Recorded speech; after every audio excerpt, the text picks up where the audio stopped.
그의 모든 사역에 큰 영향을 주었을 것이 분명한 참으로 놀라운 한 가지 사실은 알고 있습니다.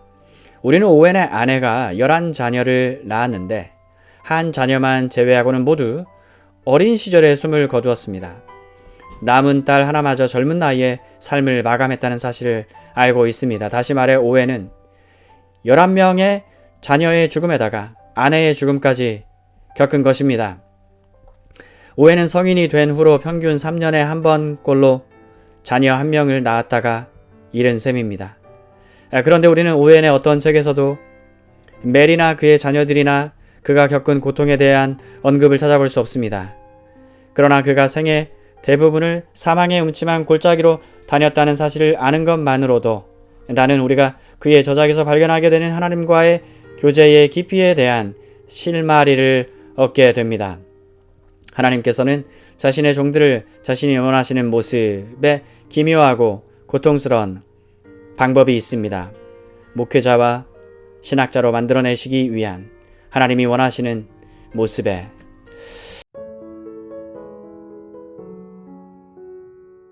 오웬은 윌리엄 로드의 영국 고교회와 네덜란드의 항변파를 그 둘 사이의 모든 견해 차이에도 불구하고 예정설에 대한 반대에 있어서는 본질적으로 하나라고 보았습니다.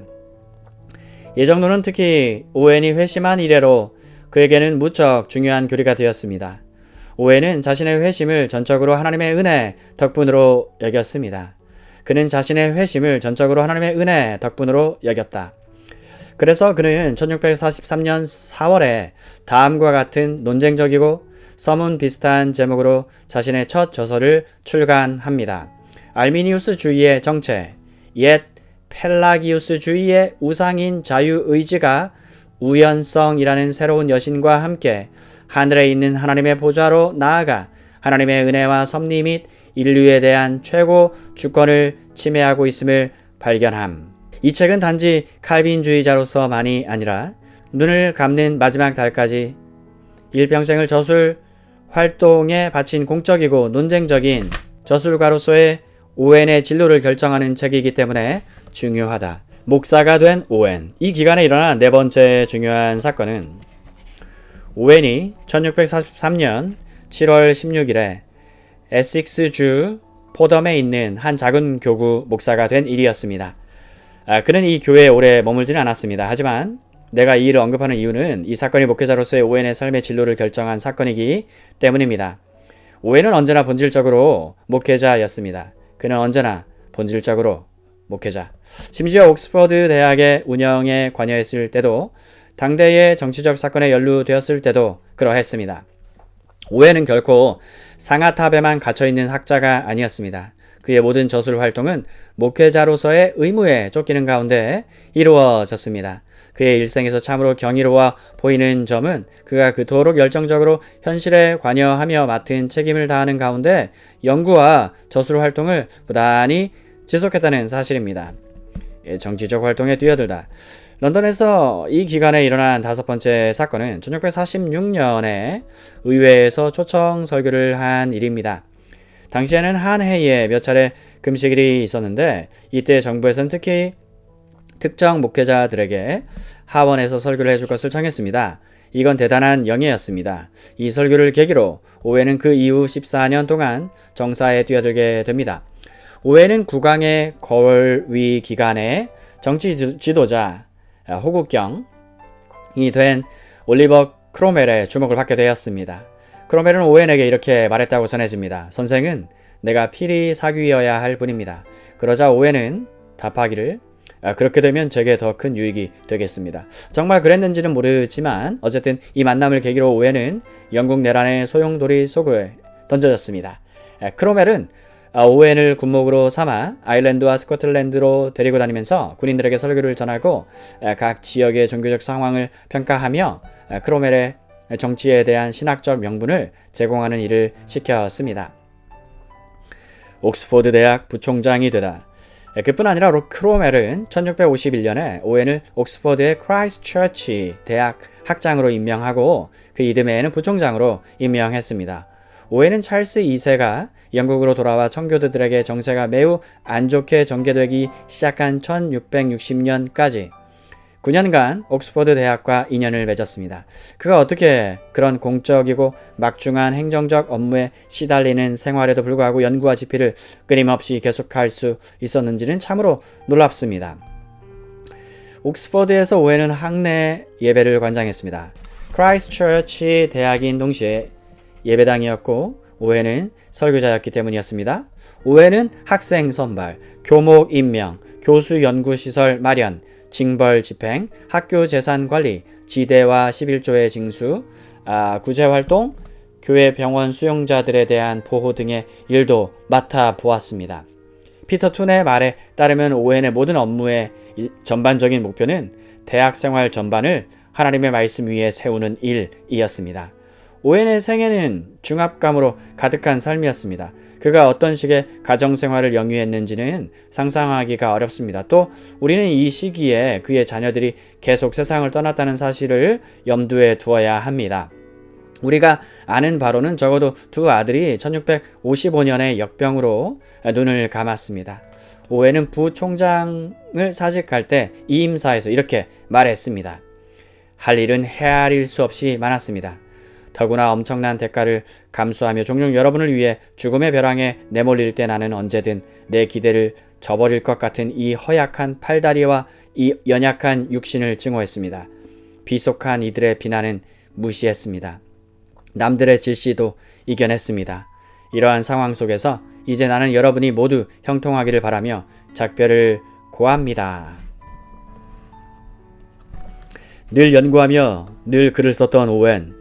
이 모든 업무적 중압감과 심지어 경건과 청교도적 대의에 대한 열정에서 비롯된 사람들의 반감에도 불구하고 그는 끊임없이 잠을 아껴가며 밤 늦은 시간까지 연구하고 글을 썼습니다. 그는 그런 식으로 성경에 대한 교리적 충실성을 담보했습니다. 피터 툰은 이 시기에 출판된 22권의 저작을 열거합니다.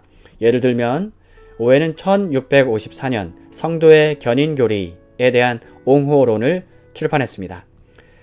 오웬은 존 구드윈이라는 사람이 이 교리에 대한 오류를 확신시키는 모습을 보고 다른 모든 업무에도 불구하고 그에게 반론을 제기해야겠다는 의무감을 느껴 무려 600페이지가 넘는 책을 썼습니다.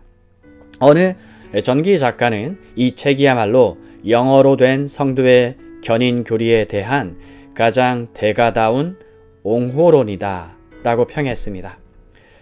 공직에 몸담은 이 기간 동안 오웬은 신자들의 죄 죽임에 대하여 of the mortification of sin in believers 1656년 하나님과의 교제에 대하여 of communion with God 1657년 유혹에 대하여 유혹의 본질과 위력 of temptation, the nature and power of it 1658년 등을 잇따라 써냈습니다.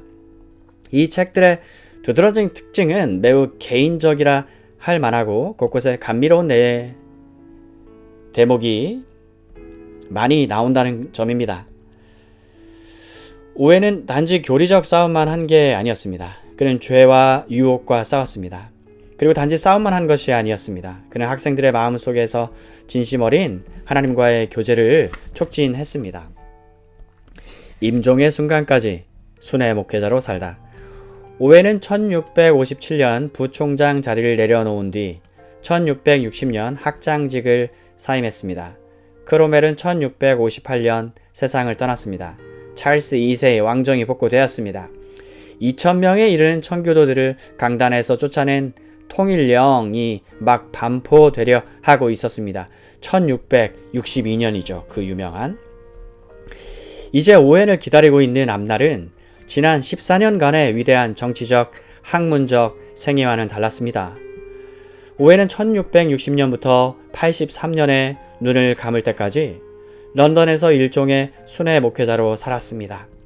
이 기간에 그는 이른바 독립교회파의 거인이자 원조가 되었습니다. 오웬은 처음에는 장로교적인 확신을 가진 청교도로서 사역을 시작했습니다. 하지만 그는 이제 회중주의적인 교회 체제가 더 성경적이라고 확신하게 되었습니다. 그는 회중주의적인 비국교도의 주요 대변자였습니다. 그러한 관점을 변호하기 위해 광범위하게 글을 썼습니다. 국가적 종교 탄압에 맞선 관용의 옹호자. 하지만 이보다 더 중요한 사실은 그가 장로교회와 영국 국교회에 대한 관용을 설파한 주요 대변자였다는 점입니다.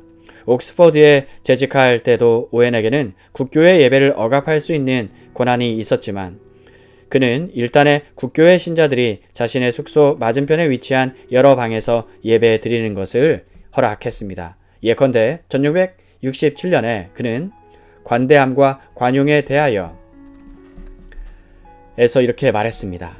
우리는 세상이 생겨난 이래 세상의 어느 곳에서든지 우리와 같은 신앙을 가진 사람들을 단지 그 신앙 안에서 어떤 특별한 예배 방식을 택했다는 이유로 죽이고 파멸시킬 생각을 하는 최초의 사람들인 것 같습니다. 관용에 대한 오웬의 생각은 무척 의미심장해서 퀘이커 교도이자 펜실베니아 식민지의 창시자이며 오웬의 제자였던 윌리엄 펜에게 큰 영향을 끼쳤습니다. 또 오웬이 1669년에 몇몇 다른 목회자들과 함께 매사추세츠 지방의 총독과 회중주의자들에게 침례 교인들을 박해하지 말도록 탄원하는 우려 섞인 편지를 써 보냈다는 사실은 침례 교인인 내게도 존 파이퍼 매우 뜻깊게 다가옵니다. 떠나 있을 때도 양떼를 돌본 목자. 1660년 이후 23년간 오웬은 목회자였습니다. 그는 정치적 상황 때문에 언제나 한 곳에 머무르며 성도들과 함께 있지는 못했지만 어느 곳에 있든지 늘 마음속에 성도들을 품고 있었던 것 같습니다. 임종이 다가오자 그는 자신의 양떼에게 이렇게 편지했습니다.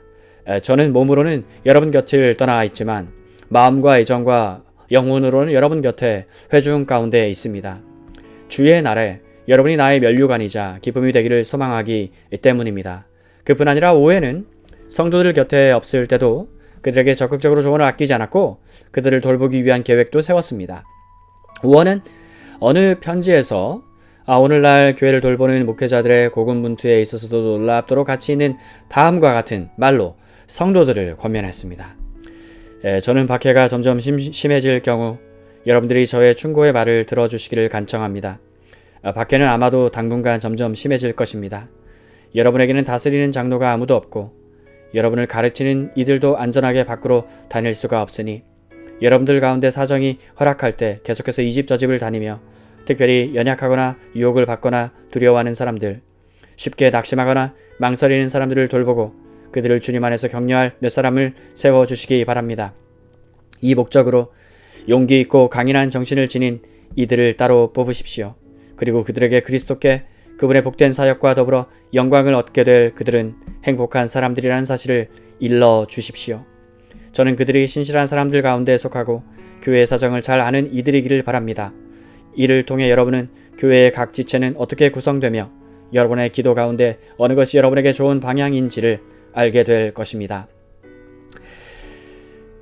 정상적인 상황에서 오웬은 목사의 첫 번째 주된 사명은 말씀을 부지런히 가르쳐 양떼를 먹이는 일이라고 믿었고 그렇게 가르쳤습니다. 다시요. 목사의 첫 번째 주된 사명은 말씀을 부지런히 가르쳐 양떼를 먹이는 일. 오웬은 예레미야서 3장 15절을 펴보이며 하나님의 교회에 지식과 명철로 성도들을 양육할 하나님의 마음에 합한 목회자를 보내시는 것이 하나님의 목적임을 알려주었습니다. 오웬은 복음 전파의 사명이 베드로와 교회의 모든 참된 목자들에게 양육이라는 이름으로 맡겨졌다는 점을 보여주었습니다. 요한복음 21장 15절 이하 17절 그리고 사도행전 6장에서 사도들이 말씀과 기도에 전념할 수 있도록 모든 성가신 일에서 벗어나기로 결심한 사실을 예로 들었습니다. 오웬은 말씀과 가르침에 수고하는 것은 목회자의 사명이라고 말하는 디모데전서 5장 17절과 양떼를 감독하는 사람은 그들을 말씀으로 양육해야 한다고 말하는 사도행전 20장 28절을 인용하면서 이렇게 말합니다. 목회자에게는 한가할 때 가끔씩 설교하는 것만 요구되는 것이 아니라 아무리 합당한 일이더라도 교회 안에서 다른 모든 일과 다른 모든 의무를 내려놓을 것과 목회자의 주의를 이 일에서 딴 데로 돌릴 만한 어떤 흥미로운 관심사 못지않게 이 일에 전념할 것도 요구됩니다. 이것이 없으면 마지막 날에 자신의 목회 사역에 대해 편안한 마음으로 회개할 수 있는 사람은 아무도 없을 것입니다. 나는 오웬이 바로 이런 식으로 정치적 상황이 허락할 때마다 목회 기간 내내 자신의 사명을 완수했다고 말해도 무방하다고 생각을 합니다. 오웬과 번연, 원조와 죄수. 오웬의 생애 말년에 어떤 청교도들은 감옥에 갇혔지만 또 다른 이들은 오웬처럼 감옥에 갇히지 않았습니다. 어떤 청교도들은 얼마나 노골적으로 설교를 전했느냐에 따라 투옥 여부가 결정되기도 했습니다. 반면 오웬이 옥에 갇히지 않은 이유는 그가 유력자들과 친분이 있는 전국적으로 유명한 인물이었기 때문이기도 하고, 박해가 전국적으로 동일했던 것이 아니라 각 지방 관리에 따라 그 강도가 달랐기 때문이기도 합니다.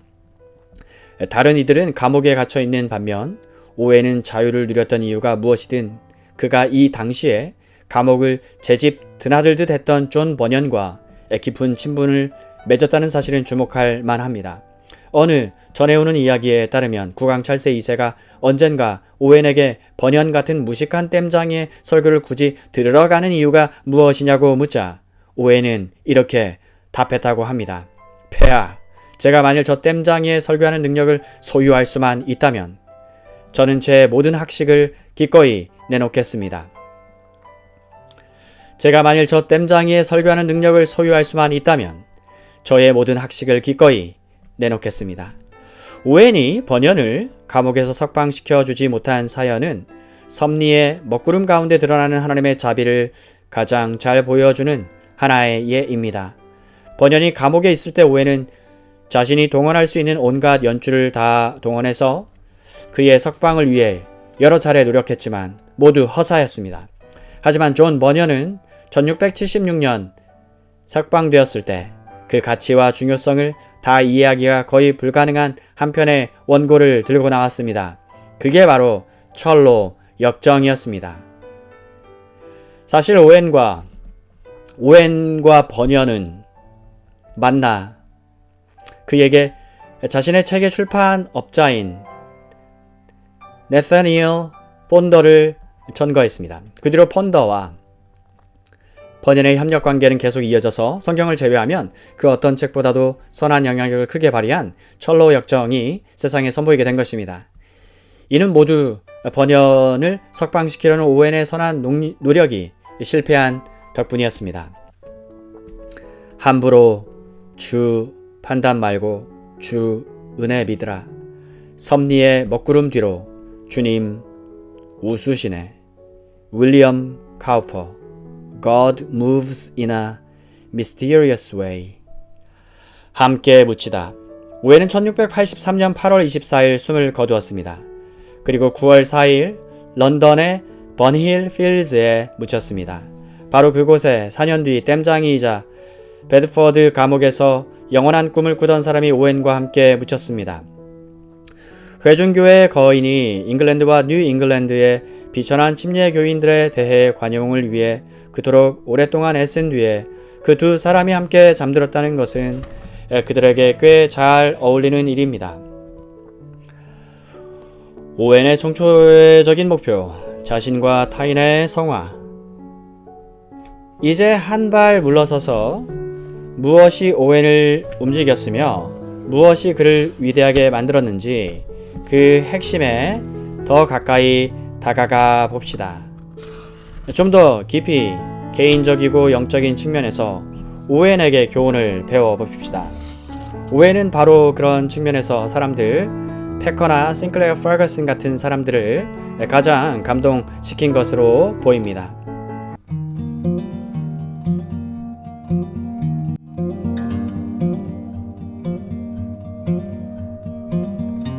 세 명의 존이라는 이름을 가진 사람의 생애를 통해서 배우는 성도의 일생 시리즈. 예수 그리스도 주님 안에 있는 기쁨과 소망을 전하는 여기는 호주 리폼드 센터입니다.